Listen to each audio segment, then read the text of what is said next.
And now, please welcome to the stage, Secretary Hillary Rodham Clinton.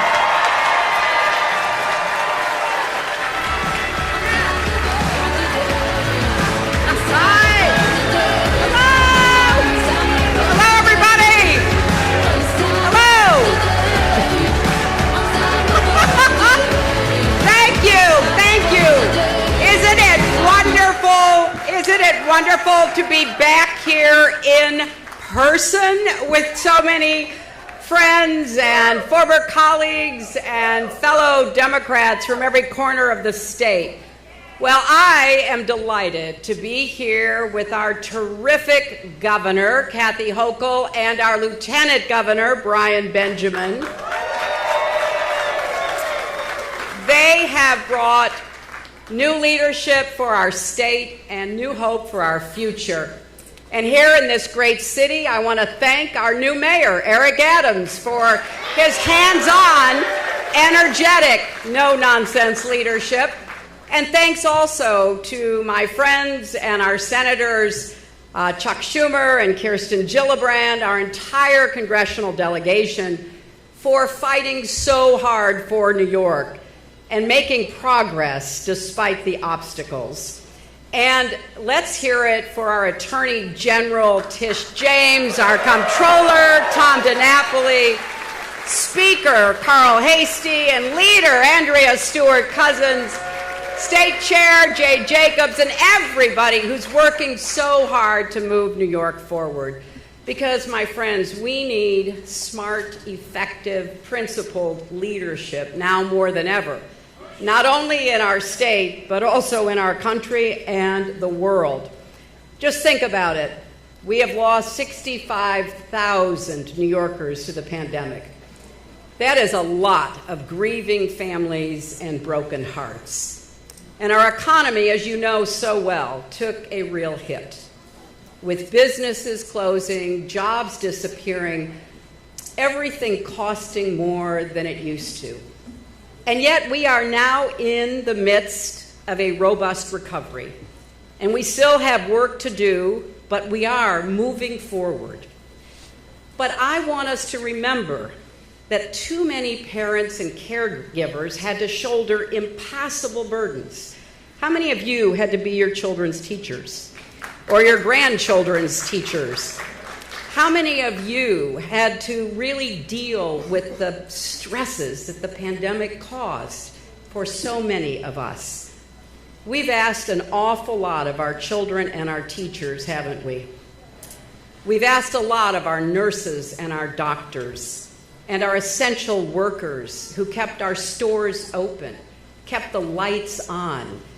In fact, we asked a lot of everyone on the front lines who kept us safe and healthy and working.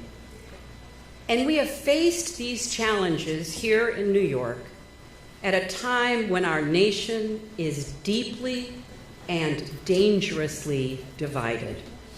Now, it is one thing to have political disagreements.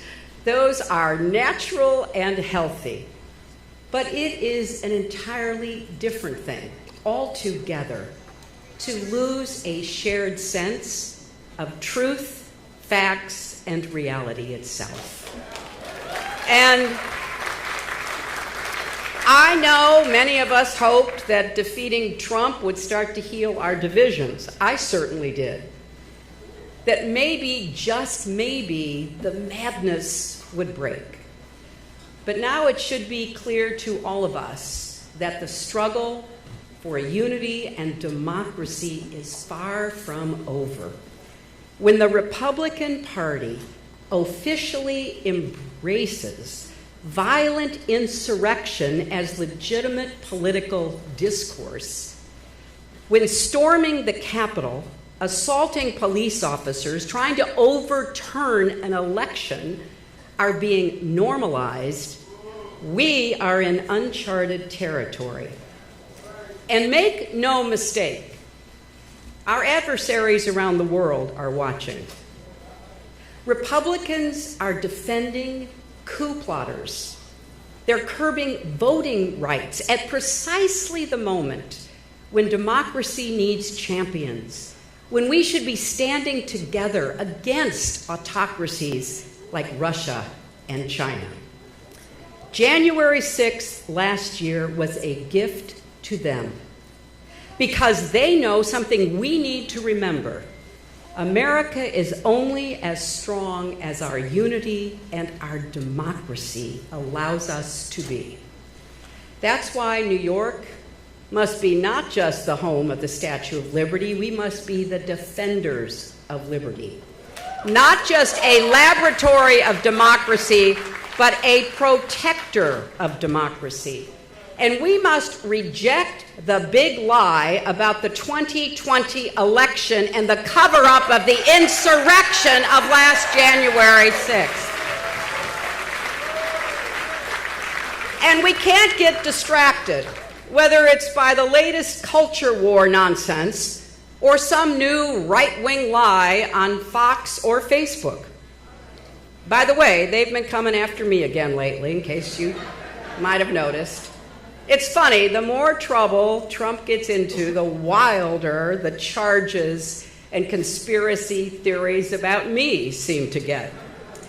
So now his accountants have fired him, and investigations draw closer to him, and right on cue, the noise machine gets turned up, doesn't it? Fox leads the charge with accusations against me, counting on their audience to fall for it again. And as an aside, they're getting awfully close to actual malice in their attacks. But as I said, don't get distracted. Don't let the extremes of any or either side throw us off course. Focus on the solutions that matter to voters, not the slogans that only matter on Twitter. Let's offer an alternative vision that inspires and motivates. Let's show that democracy works, that it delivers results for people and makes life better, fairer, and more prosperous for everyone. That's what Joe Biden and Kamala Harris are trying to do every single day. And it's what Kathy Hochul and Brian Benjamin are trying to do right here in New York. In fact, it is what Democrats are running on in this election year. Democrats are fighting for safer communities and healthier families, with more opportunities for our kids and schools that are both open and fully funded. Democrats are fighting for better jobs and higher wages for everyone, for health care and housing that doesn't break the bank, for making life affordable, not just for those at the top. Democrats are fighting for cleaner air to breathe and water to drink, for common sense that tells us vaccines work and climate change is real. Democrats are fighting for the rule of law and for judges who follow it, for the right to vote, the cornerstone of our democracy, for the right to organize, because we need unions now more than ever, for the right for women to make our own health care decisions. Now, all this and more is at stake in this election, isn't it? New York and the country has an important choice to make because Republicans have a very different agenda. Republicans will take tax cuts, like the child tax credit, away from hardworking families and give them to billionaires. Republicans will claim they're on the side of parents and family values, but they will do nothing for actual parents or families, nothing on child care, nothing on paid leave, nothing to help working moms and dads get by and get ahead. They will do nothing to invest in our schools or make college more affordable. They'll ban books, but do nothing about guns. They'll make it harder for people to vote, but easier for big corporations to bust unions. They'll let polluters trash our environment and let Donald Trump trash our democracy. That's why I intend to work my heart out to elect Democrats up and down the ticket this November.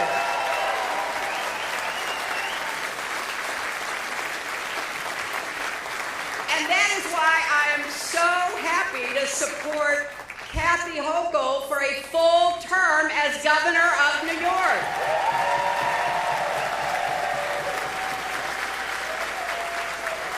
I've known Kathy for a long time, and I can tell you something everybody is learning. No one will work harder for the people of the Empire State. Every county, every community. She is a governor for all of us. And by the way, isn't it about time that the state that gave birth to the women's suffrage movement, the state that has always been at the forefront of progress and reform, isn't it about time we elect a woman as our governor?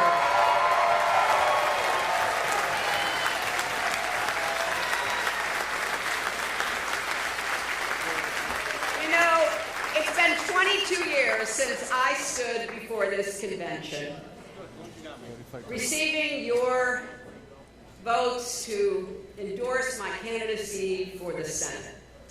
New York took a chance on me back then, and I'll never forget that. Now a lot has changed. A lot has changed since then. I'm a little blonder. And New York and America have been through a lot. We've all had our share of ups and downs, but I've never lost my faith in our future. You know, Robert Kennedy, whose Senate seat I was so honored to hold, reminded us we are a great country, an unselfish country, and a compassionate country. If we choose to be, if we fight to be, if we elect people who bring out the best, not the worst in us. And despite all the ugliness that we see too much of, I still believe we can be that country, that we can bring back decency to our politics, hope to our communities, defend our democracy, share broader prosperity, because you know what, Democrats, we are stronger together. So please join me in welcoming the governor of our great state, Kathy Hochul.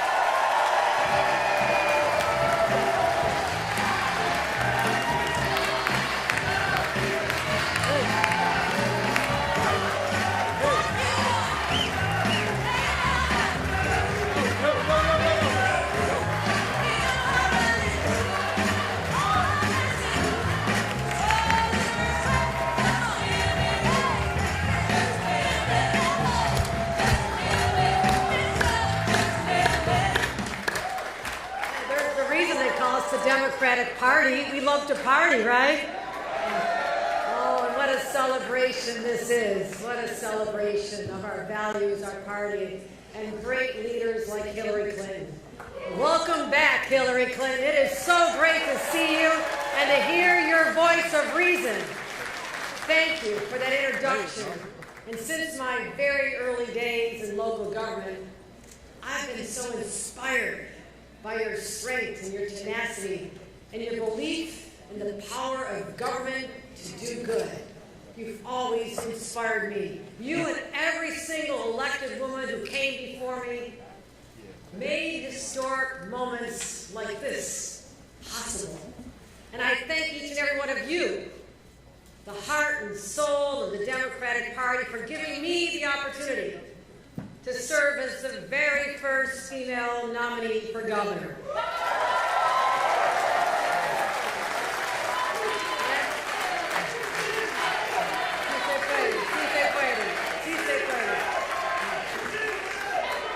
Well, I won't keep you in suspense any longer. I accept your nomination, and I do so with a heart full of gratitude and humility, and I will never, ever take for granted the trust you placed in me and my leadership. I also thank my family for their enduring belief in me and for their unconditional love. Thank you, everybody. I'm going to talk about my family. Let me talk about my family. I appreciate the enthusiasm.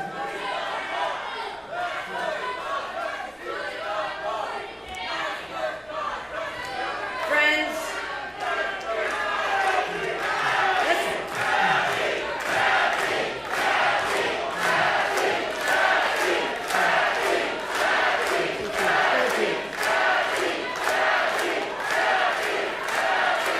Thank you, my friends. Thank you. Thank you. Democrats, it wouldn't be the same without a lot of ruckus. This is who we are. And I want to thank my family for their enduring belief in me and for their unconditional love. From my father, who's with us today, who first encouraged me to run for elective office, and my mother, Patricia, whose empathy and compassion for those who have blessed shaped the person I am. We're going to get through this, my friends. We'll get through it. We're going to be fine. We'll get through it.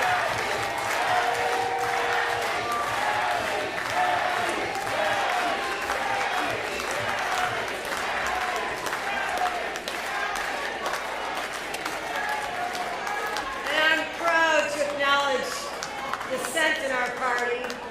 I'm also proud of receiving 85% of the vote in this room. Thank you. Thank you. Thank you for that. So, as I was saying, New York's first gentleman, my husband Bill, whose love and support is the wind beneath my wings, and our children Will and Katie and their spouses Christine and Matt, have endured my absences with nothing but love and understanding. My 5 siblings, only sister Sheila, they have that special way of keeping me humble. I love you all. The Jay Jacobs, what a leader. What a leader at a time when our party needs you, Jay Jacobs. Thank you. And to my brothers and sisters in organized labor, let's hear from all of you.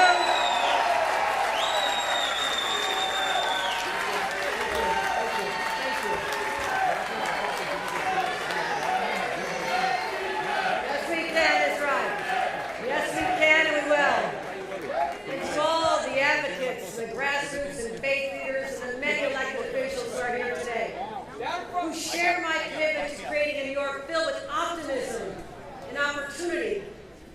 Thank you for sharing this moment with me. Now, I've been a Democratic activist since before I was old enough to even vote, starting as a high school volunteer, working with Buffalo's own Tim Russer to help elect Senator Daniel Patrick Moynihan. Well, let me tell you, my friends, it was a time of incredible cynicism and distrust of government in the immediate years following Watergate and the divisive Vietnam War that pit family member against family members. And I tell you this for one reason. Because today, many Americans feel the same cynicism, distrust, and divide that permeated our politics when I was a young, idealistic Democrat. And yet I stand before you today as a leader of the Democratic Party with the same fresh sense of optimism and belief in our values that our party stands for, same as I did in those early years. Because out of those divided times, that time in our history, each of these progressive movements moved forward. Civil rights, women's rights, LGBTQ+ rights, voting rights, fair housing rights, environmental justice were all propelled forward. People rose up. They took to the streets. They petitioned their elected leaders, and they demanded reforms that changed the course of history. And now, my friends, this is our moment. We collectively as Democrats are poised to seize the torch that has been passed to us from that turbulent time and those movements, but movements I know were mostly led by New Yorkers, And those movements moved us closer to the more perfect union first idealized by our nation's founders. So yes, I am very, very optimistic about the future of the New York State Democratic Party. And I believe to my core that this party can and should be a powerhouse, not to serve one individual, not to serve the governor, but to serve all. So as governor and as the leader of this party, I'm declaring that a whole new day has dawned. One that is grounded in the belief that the power and organization must rise from the bottom up, and we reject the playbook that enabled only a few to succeed while others were left behind. And our party must be driven by the same grit, the same perseverance, and the passion to do good that defines the very best of New York Democrats. So, let us rebuild this organization as a beacon of ideas and inclusion and invincibility rooted in the core belief that democratic values are New York values. And while we believe that there are those who are vulnerable, there are those who actually believe that Democrats are vulnerable this November. I flatly reject that notion. Right here and now, I reject that notion. Because when we talk to the voters about our belief that all communities can and should be places of hope and endless opportunity, I believe they will vote for Democrats. Because when we stand together, we are unstoppable. So, why am I so confident? It is still in one basic fact, that New Yorkers always rise up in the face of adversity. We always rise up. And just in the last 2 years, and what we've been through, look how we're rising up. We have endured some of the most difficult times in our state's history following this pandemic. And I know many are still longing for that sense of normalcy and are reeling from a persistent sense of loss of loved ones, loss of their livelihoods, and for many, loss of hope. I saw it in the eyes of exhausted nurses, everywhere from Buffalo to Binghamton to Plattsburgh. We called them heroes, yet they still feel they're being ignored. I saw it in the eyes of a mother in Southeast Queens who wanted reassurance that when her kids were in school that they'd be safe. As this pandemic preyed on a parent's very worst nightmare, something happening to their child. I saw it in the eyes of a small bakery owner in the Bronx with really good brownies. But he was worried that his little business he worked so hard for would fall victim to crime and gun violence. And I saw it in the eyes of an upstate farmer who feared that the hardship of the pandemic would actually end in his survival. In traveling every corner of the state, I heard their stories, and I embraced them as if they were my own. New Yorkers whose lives have been turned upside down are looking to us, their leaders, for results. And we cannot overlook the reality that the pandemic exposed racial inequalities and disparities that long time simmered under the surface. Black mothers in Harlem, Bronx, and Brooklyn still experience a much higher mortality rate in birth than white mothers. Home ownership, or even an affordable apartment, is beyond the reach of so many young people who all they want to do is live in the same community they grew up in. And access to capital to generate wealth and business in communities of color is still just a dream for far too many. And we sure know this. Women still face barriers to their success, from a lack of child care to workplaces that tolerate a culture of harassment. These challenges are real. And New Yorkers, they need us to be open and honest about how we're going to solve them. But this much is true. New York's future will not wait. Our problems will not fix themselves. Meeting this moment and the shared objective of every single Democrat in this room. It is a purpose that lives up to the best of our democratic values, embracing our great diversity, fighting for those who have the least, and expanding opportunity for all. Values that burn deep in our communities that have been passed down by New Yorkers from generation to generation. And these are the values that will guide our path forward, grounded in the beliefs of fairness and justice and equality and equity for all. And that is why we believe in strong gun safety laws so everyone from an innocent child to our young people to our police officers are safe from harm. And a true system of justice to build trust between law enforcement and the communities they serve. And mental health resources to help our neighbors lead healthy lives at home and not on the streets. And especially mental health services for those who are so not harmed by this pandemic.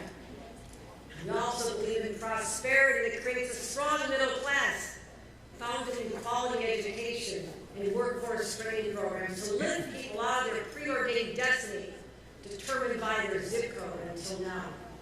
And we believe in environmental protection and a 100% clean energy future because our children's children deserve no less. And we believe in a respect for organized labor and a commitment to a future that honors our heritage of labor, hard-working labor members like members of my own family.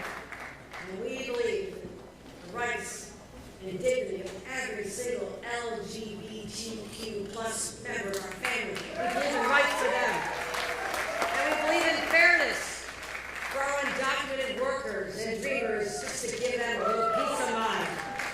And we believe in equality that empowers ambitious young women to have careers without fear of discrimination, sexual harassment, or retaliation, and to receive the full reproductive freedom that they deserve that's being denied in other states. These are the core principles embedded in our DNA as New Yorkers.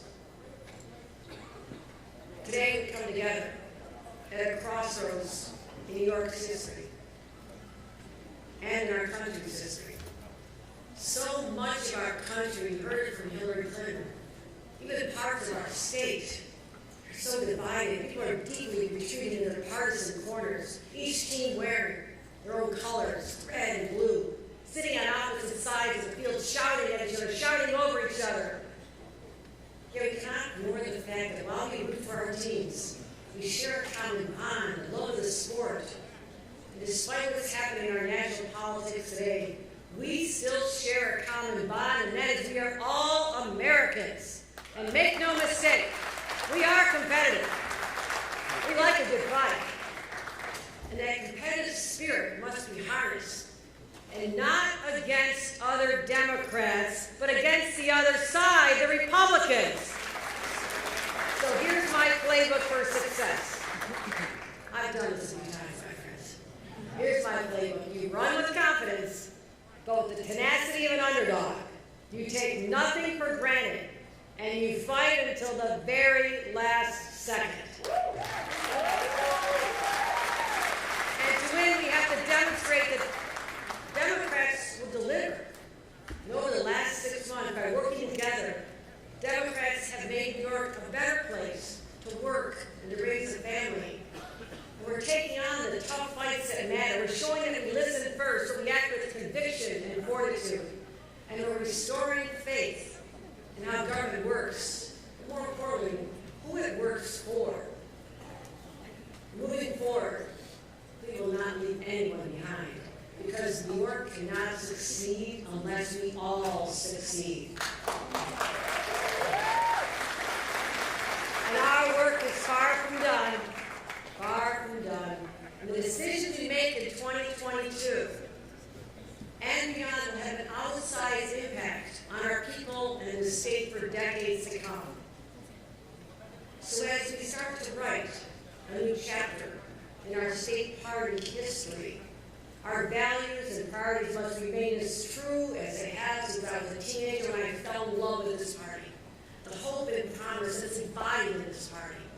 And that is our unwavering belief in the potential and value of every single human being. It's our party. And what defines us is that we actually care about people. And we believe that government has a role to play in creating opportunity for our people. And we believe in a better life for all. So our task that lies before us is to ensure that our actions meet the scope of the challenges we face. It's to show that the Democrats united behind a common agenda and what we can actually do for what is the greatest threat to the Republican Party? What is their biggest nightmare? A united Democratic Party. That's what they're worried about. Even on issues we don't agree, when it comes to election time, we cannot allow ourselves to be divided and never lose sight of the fact that as New York Democrats, we know where we need to go. We share the same destination. Sometimes it's just different road to take to get there, right? That's right. We're all Democrats. So alongside the leaders we have, and we have incredible leaders here in the state of New York, Majority Leader of the United States Senate, Chuck Schumer, is our leader in Washington on our ticket in November. And you heard from our Lieutenant Governor, Brian Benjamin. He is a rock star. And he's trying to take on the 370,000 miles you heard about me traveling. He's trying to go for my record. But he's incredible, incredible, the passion and heart he brings to this. And talk about passion and heart. Our Attorney General, Letitia James, what a tireless fighter she is. She is amazing. You're so blessed to have her, not just here in New York, but as a national leader in fighting for justice and fighting against Donald Trumpism every place it rears its ugly head, and she's been out there for us, and I'm so proud of her. And Tom Napoli, who is a consummate public service, who has worked so tirelessly in the trenches, and what a great friend and ally he is. And our entire congressional delegation, they had to take some tough votes. I sat there with them a decade ago. I'm proud of them, and I'll be there with them, and people like my great friend, who gave me a home when I had none. And that is Carolyn Maloney. I want to thank her for her support today, but always being at my side for such a long time. And our assembly leaders, you heard from Crystal Peoples-Stokes, Buffalo's own, but also our state's treasurer, Majority Leader Crystal Peoples-Stokes and Speaker Carl Heasey, and Andre Stewart-Cousins in our Senate. We have Democrats up and down the ticket, and we will run as one party. And we'll fight for every single vote, every single community, every single corner of this incredibly diverse and beautiful, beautiful state. And we'll draw the lines of separation between us and far-right extremism. And we'll take on the Trump Republicans who are working overtime to destroy what makes New York, well, what makes New York, New York. And this is our best way to stand up against their cynical and destructive efforts. And that is to empower and strengthen our own party. So how do we fight against their politics and division and fear-mongering? We organize, we mobilize, and we get out the vote. It's very simple. We know how to do this. And that's how we win as one party. One party that will lead to unity and build on our strengths instead of disagreements. One party that will move for a strong and equitable recovery and lift up our middle class and our most vulnerable. One party that will continue our effective and science-based approach to beating back the pandemic.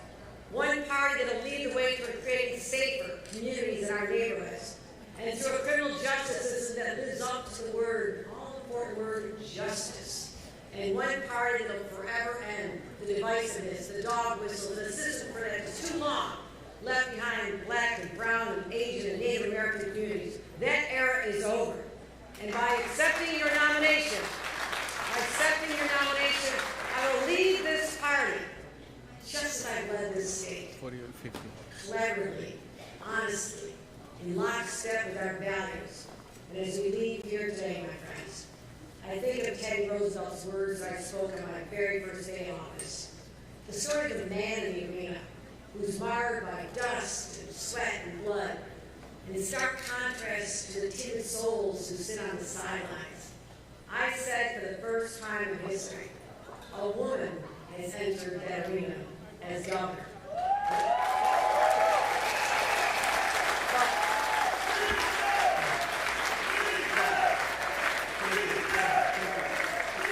But as I look out, I see so much more because I'm not alone in that arena. I'm not alone in that arena. I see Democrats in every race, creed, ethnicity, gender who are with me in that arena, ready to fight for the very soul of our party and our state. You are in that arena with me. I see Democrats who are enlightened, emboldened, and empowered to spread the message that New York is back and our party has never been stronger. And I see Democrats that know that destiny waits for no one, for this is our time. And New Yorkers will regain that sense of pride, invincibility, unity, and of course, our swagger. As we enter this arena together, I say we rise up.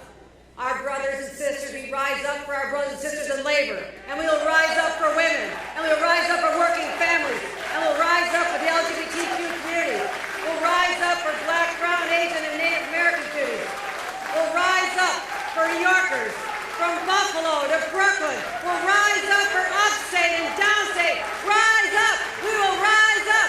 We will rise up! We will rise up for one state! Rise up for one state! Yes, my friends! Yes, my friends! This is a new day for New York! Thank you! Thank you, and may God bless all of you, and God bless America!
So moved by Jeremy Zeldin.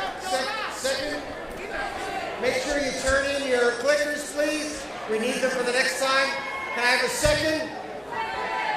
Sing a second. All those in favor of adjourning this convention, please indicate by saying aye. Any opposed? Thank you all very much, ladies and gentlemen. This convention is adjourned.